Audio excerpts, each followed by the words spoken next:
This is a swing arm bearing replacement on a 2004 Banshee. They're all going to be the same. There's the part number. I got this through Fast Racing.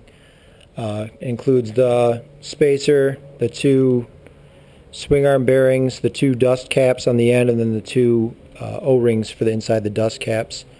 On this side, on the Kickstarter side, I just put a crescent wrench on the bolt, the swing arm bolt, and then rested it on the clutch case. And then on this side, I used a 22 millimeter socket with a breaker bar and got that nut loose. Sometimes these can be very, very difficult to remove depending on how well the machine's maintained and what kind of riding conditions you're in. I just did a blaster swing arm bearing replacement, and it was extremely difficult to get this bolt out of the middle because that goes all the way through.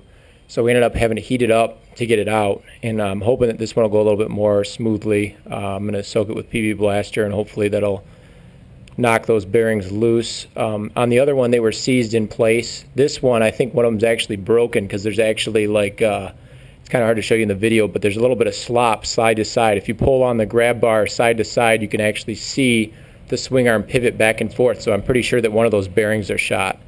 So I'm going to hammer out that middle bolt and take off the swing arm. I might have to disconnect the shock as well to get that apart and get the new parts in there. So there's the swing arm bolt. I have that removed. I got the quad jacked up a little bit to take some pressure off the swing arm. All I did was take off the bolt, which was on this side. It was sitting like this, and then left the nut on, and then just gave it a couple taps with the hammer. That knocked it loose. Took the nut off, and then I just put a screwdriver on the end and tapped it out the rest of the way. It came out fairly easily. They can be extremely, extremely difficult sometimes. So if you start messing up the threads or messing up the nut, hitting it that hard, then that means you got to get some heat or something like that on it to loosen all that stuff up. So now I'm going to end up taking the shock off and possibly the dog bone down there on the bottom in order to get this swing arm back far enough to where I can slide the spacer and the wheel bearings out, or the swing arm bearings out. Got these two bolts, one for the dog bone right there and one for the rear shock. They were both 14 millimeter. I pulled both of those out. Here's the top one, which is actually greasable. I didn't know that. And then here's the bottom one, which is not greasable. Took those two off. Now the only thing holding the swing arm to the rest of the quad is the chain. So I'm going to pop this cover off. I took some of the bolts out. I'm going to take the rest out now. In order to do that, you have to take off the peg here and the the shift arm in order to get that cover off. Alright, to get this loose, basically it's just two bolts that go through here that sit on there, 5 millimeter Allen key with I believe a 12 millimeter nut on the end, and then this bolt back here is 12 millimeters. These two are 14, and then this one is 12 as well. So after you take off all those screws, then disconnect all that and get this peg off, and then take the Kickstarter off and the cover off.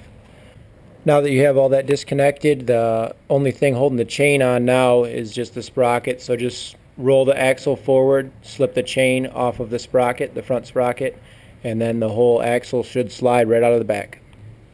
So I've got the swing arm and axle disconnected now. Now I'm just going to pop off. The cap on that side already popped off. There's the seal.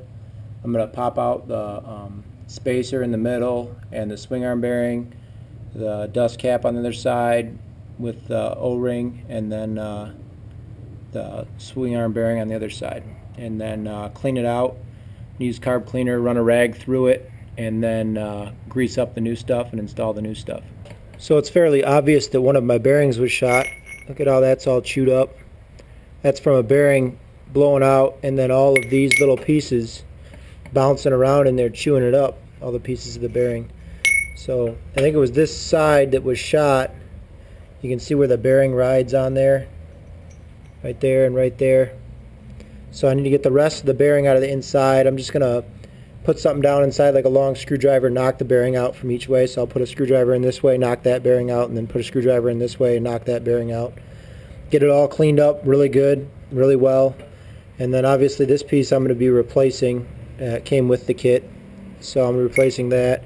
Also, there's a washer, a metal washer inside each one of these dust caps. So it goes the dust cap washer with the O-ring on the inside like that, and the O-ring is going to actually go around the swing arm itself.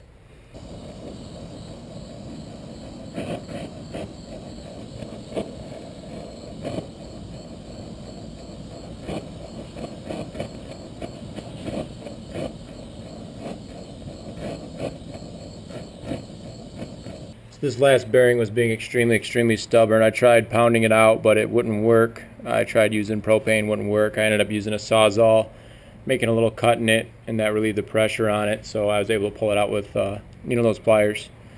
So now I'm going to clean out the inside of there, polish up the swing arm, make it look all pretty, well, as pretty as I want it to, and then grease everything up and reinstall. I greased up the dog bone and that. They both have grease fittings on them.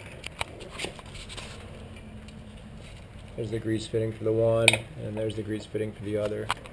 Now I'm going to use the old bearing to tap in the new one. The new ones are going to come with a little plastic sleeve in them. You need to remove that. And then I'm going to put the writing on the outside. So I'm going to tap it in like that, and then pull the sleeve out. And then put the new cover, or the new O-ring on, and then the new dust cover over the O-ring. After I slide in the new spacer, which is right here. I threw these two swing arm bearings in the freezer for a couple minutes to get them to shrink a little bit, and now I'm going to tap them in with a hammer and the old bearing. Got both bearings installed on each side. I got the caps out, the plastic caps. There's the old bearing that I put on the end to tap it in. Now I'm going to pack some extra grease in there and then install the new spacer. Now I installed the new dust caps with the O-ring and the washer inside. I got a new chain roller. I figured I might as well replace it while I have it off. Now I'm going to grease up the bolt that went through there and then reinstall that bolt, and then the shock bolt, which goes right there. The top one is the greasable one, which will be this one. I already took it apart and greased it, put it back together, but I'll shoot some extra grease in there with the grease gun anyway. So hook your chain back up. That's the first thing you need to do. And then get that bolt back through there, and then hook up the shock and the dog bone. When I took the swing arm off, I ended up having to take the front sprocket off. It really isn't very hard. That's the layout. It's just a bolt with a crush washer that just you bend over the bolt so that it can't come undone. And there's the sprocket. So I ended up having to take that apart. Now I got everything back together. I just need to tighten down that bolt and then install the dog bone and the shock and reinstall the sprocket. After you've got your dog bone and shock bolt reinstalled and the swing arm bolt reinstalled, torque them down to spec and reinstall the sprocket. Make sure you use a new lock nut washer, and then reinstall your stator cover, your peg, or your shift arm, and then your peg, and you're good to go.